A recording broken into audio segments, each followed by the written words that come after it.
Kingdom fungi.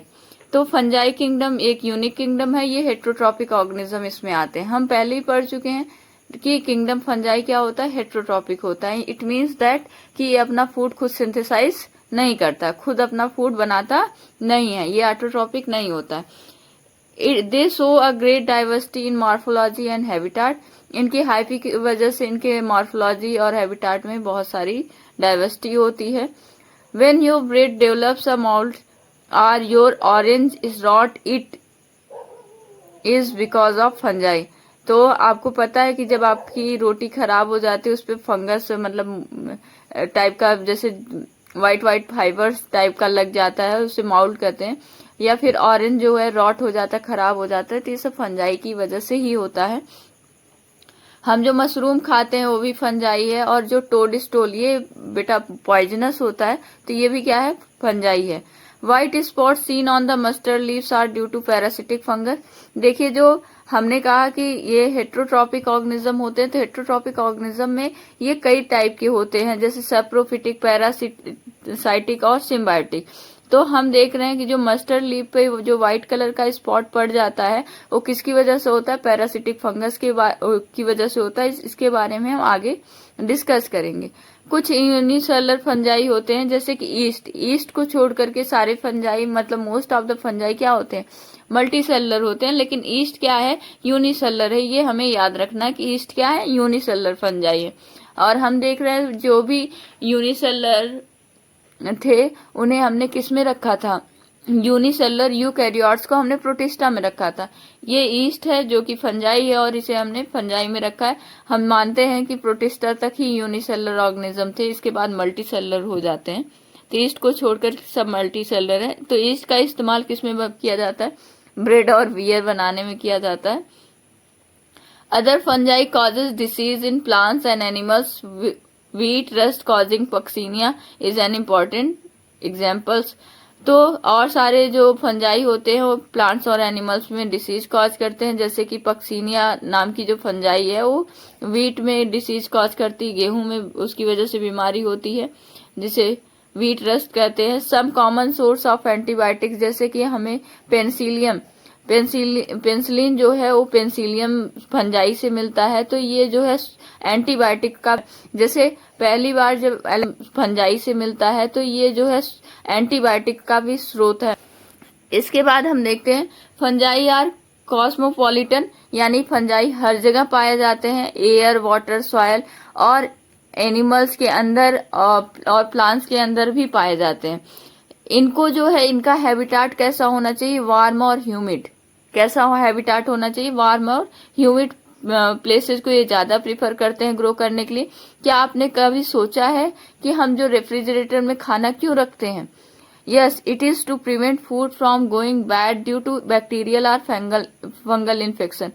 ऐसा इसलिए क्योंकि हम क्या करते हैं कि जो बैक्टीरिया और फंगस की वजह से इन्फेक्शन होता और खाना खराब हो जाता, उससे बचाने के लिए, क्योंकि अगर वार्म और ह्यूमिड क्लाइमेट रहेगा तो खाना खराब हो जाएगा, इसलिए हम कोल्ड क्लाइमेट में रख देते हैं जिससे कि खाना खराब ना हो।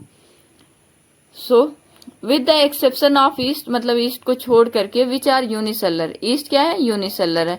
फंजाई आर फिलामेंटस, और सारे फंजाई क्या होते हैं, filamentous. Filamentous means thread like structure होते हैं, मतलब कई सारे सेल्स जो है एक साथ ऐसे होते हैं, ठीक है, इस टाइप से 1 2 3 इस तरह से फिलामेंटस होते हैं। Their bodies consist of long slender thread like structure called hyphae.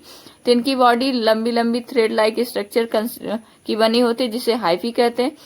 इस तरह से अगर हम देखें तो इस तरह से हाइफी होती है, और कई सारे हाइफी इस तरह से नेटवर्क बना लेते हैं। Network of hyphae is known as mycelium. Network of hyphae को क्या कहते हैं, माइसेलियम कहते हैं। Some hyphae are continuous tube filled with multinucleated cytoplasm. कई सारी हाइफी होती है ना जिनके बीच में ये जो गैप लग रहा है आपको, ये गैप नहीं होता, केवल क्या होता है, न्यूक्लियस होता है, और उस सारे साइटोप्लाज्म में कई सारे न्यूक्लियस हो जाते हैं, जैसे कि ऐसे काफी सारे न्यूक्लियस एक ही साइटोप्लाज्म में रहते हैं।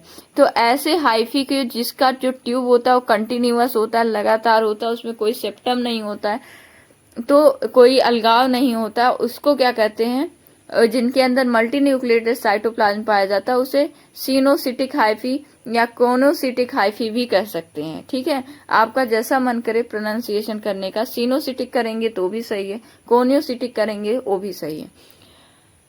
तो हमसे अगर पूछा जाए सिनोसिटिक हाइफी क्या है, तो सिनोसिटिक हाइफी में ये सेप्टम नहीं होते हैं, डायरेक्ट क्या होता है, न्यूक्लियस होता है, कई सारे न्यूक्लियस एक ही साइटोप्लाज्म में मतलब रहते हैं। Other have septa are cross wall, और दूसरे में ये सेप्टा या इसे कह सकते हैं क्रॉस वॉल होता है। ठीक, the cell walls of fungi are composed of chitin and polysaccharides. तो अगर हमसे पूछा जाए कि फंजाई की सेल वॉल किसकी बनी होती है, तो मोस्टली काइटिन की बनी होती है और पॉलीसेक्राइड की भी बनी होती है। तो काइटिन ज्यादा परसेंटेज में पाया जाता है और पॉलीसेक्राइड कम। तो अधिकतर जगह पे क्या लिखा रहता है कि फंजाई की सेल वॉल किसकी बनी होती है, काइटिन की। Most fungi are heterotrophic. अब हमें पता है कि ज्यादातर फंजाई क्या होती है, हेट्रोट्रॉपिक होती है, और ये क्या करती हैं, absorb soluble organic matter from dead substrate and hence are called saprophytes.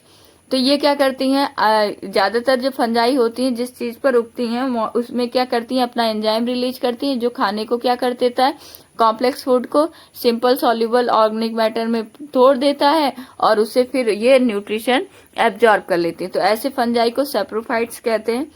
Those that depends on the living plants and animals are called parasites. जो लिविंग प्लांट्स और एनिमल्स पे डिपेंड होती है उन्हें पैरासाइट्स कहते हैं।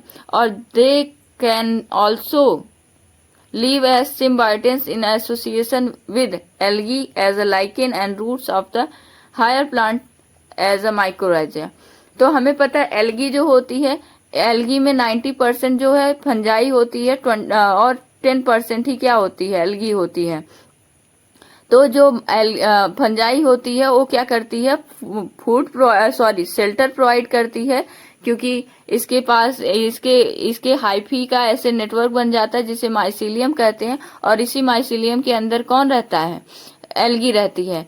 तो फंजाई एल्गी को क्या करती है, वाटर और मिनरल्स और शेल्टर प्रोवाइड करती है, और फंजाई क्या करती है, फोटोसिंथेसिस करके खाना देती है। तो इस तरह से लाइकेन में एल्गी और फंजाई दोनों रहती हैं, तो इसलिए इस रिलेशनशिप को सिम्बायोटिक रिलेशनशिप कहेंगे और ऐसे फंजाई को सिम्बायोट कहेंगे। और उसके बाद माइकोराइजिया, माइको मीन्स होता है फंगस और राइजा मतलब रूट। तो ऐसे फंगस जो रूट में रहते हैं उन्हें क्या कहते हैं, माइकोराइजा। तो हायर प्लांट के रूट में माइकोराइजा पाया जाता है। तो इसके बाद हम अगले वीडियो में पढ़ेंगे।